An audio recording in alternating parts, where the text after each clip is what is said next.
Hello, welcome back to the channel Awesome Learning. The next phylum that we will discuss here is phylum Cnidaria.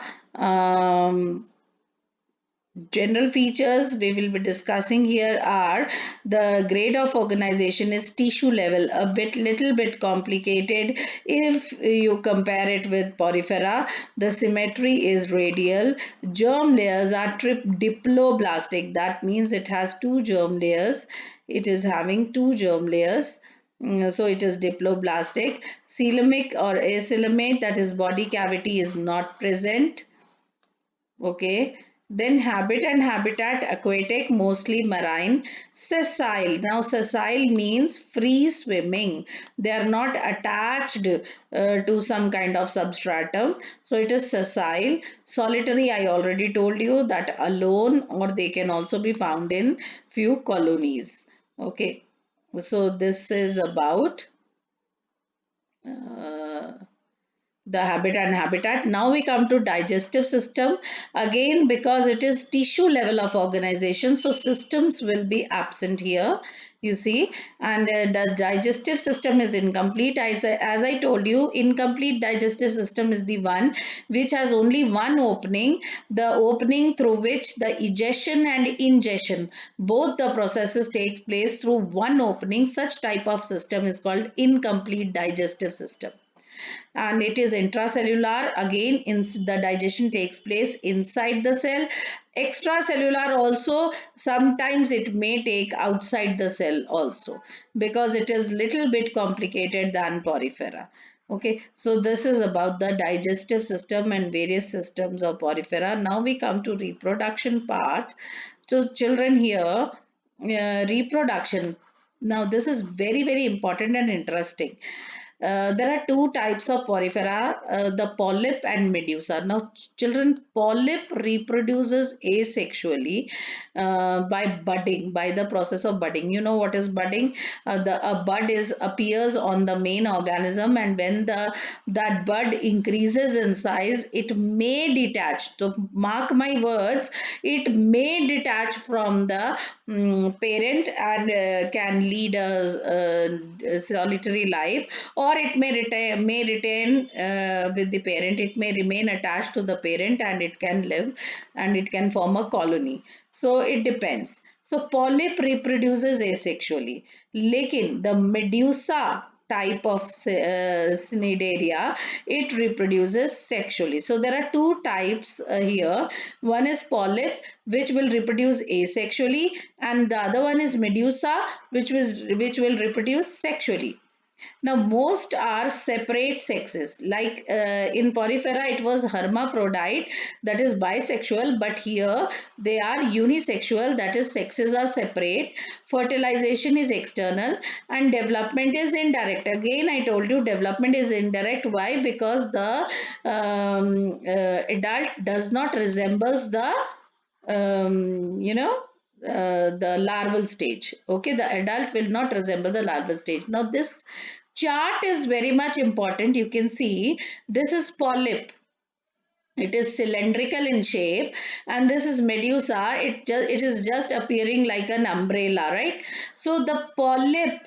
Now children, when polyp will do asexual reproduction, it will give rise to polyp only. Okay, polyp gives rise to polyp if asexual reproduction is done. But if it is doing sexual reproduction, okay, you see the polyp is doing sexual reproduction, it will produce a larva, and here medusa is also doing sexual reproduction, and if both of them fuse together, you see, they will again give rise to polyp. So here what I want to say is that polyps may give rise to medusa if they are doing asexual, and medusa will give rise to polyp if they are doing sexual reproduction. Again, mark my words, polyp will give rise to medusa if it is doing asexual reproduction, and Medusa will give rise to polyp if it is doing sexual reproduction. But if a medusa is asexually dividing, so asexually if it is dividing, it will give rise to medusa only. अगर एक medusa asexually divide कर रहा है, तो medusa will give rise to medusa. Similarly, अगर एक polyp asexual reproduction कर रहा है, तो it will give rise to polyp. But sometimes this polyp may also give rise to medusa during an asexual reproduction, and medusa will give rise to polyp when it is doing sexual reproduction. So I hope this is quite clear. Now, let me explain you here.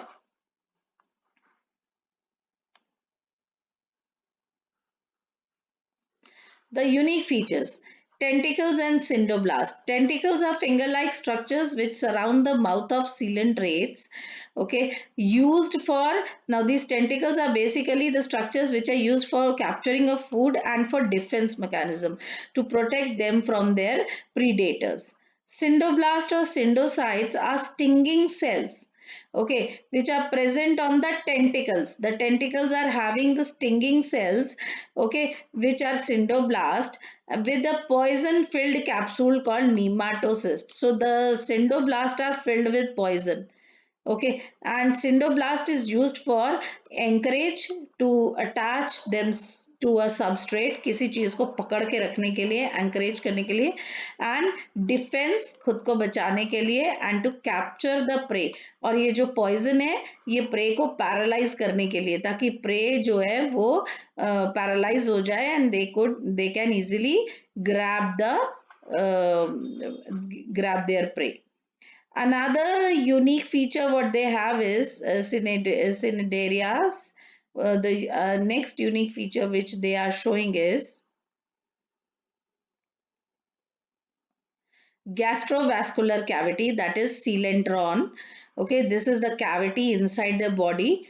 Okay, gastrovascular cavity here, and here it is present here. This is the gastrovascular cavity or the body cavity with an opening mouth on hypostome.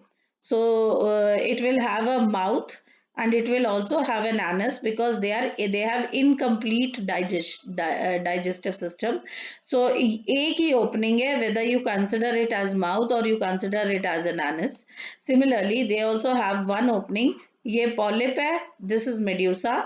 Both of the diagrams have been shown to you. They also have only one opening, whether you consider it as mouth or anus, because they have incomplete digestive system, right? Then this is what I wanted to show you. Okay. Now you see here, as I told you, there are two types of forms present in Cnidaria, polyp and medusa. There are two types. Polyp is tubular. This is tubular. Asexual form. Polyp is asexual form with upwardly directed mouth. The mouth is present upwards, and tentacles. These are the tentacles you can see. Examples are given: Hydra and Adamesia. And the other one is Medusa, which is free swimming sexual form. Okay, Medusa is free swimming sexual form,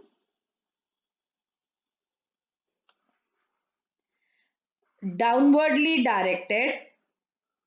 The mouth is present at the base, downwardly directed mouth and tentacles. Example is Aurelia or jellyfish. These are the two forms of Cnidaria. Then comes the alternation of generation. This is a very important and unique feature of Cnidaria. This is also called metagenesis. Now, what we mean by alternation of generation? It means that the generation will appear alternatively. That means it is the phenomenon shown by some cnidarians in which polyp produce medusa asexually. That is, when polyps will do asexual reproduction, they will always produce medusa, and medusa from the polyps sexually. If medusa is doing sexual reproduction, it will always give polyp. So an alternate generation appears every time. So this is called alternation of generation or metagenesis. Okay, so this is how both the forms appear once they appear. If it is doing, if polyp is performing asexual reproduction, it will give rise to medusa, and if medusa is doing sexual reproduction, it will always give rise to polyp. So this is a very unique feature shown by cnidarian.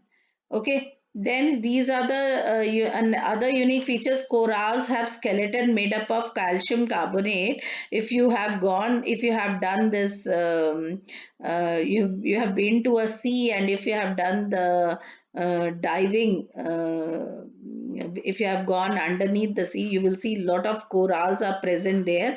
That is also a unique feature of cnidarians, shown by cnidarians, and the skeleton is made up of calcium carbonate. Okay, so these are the various types of examples, you see, of cnidarian: Hydra, Obelia, then Portuguese man of war, sea anemone, sea pen. They look actually very beautiful when you, if you have done scuba diving, if you have been to sea underneath, they actually look very good. So these are the general features of all the cnidarians summarized into one table.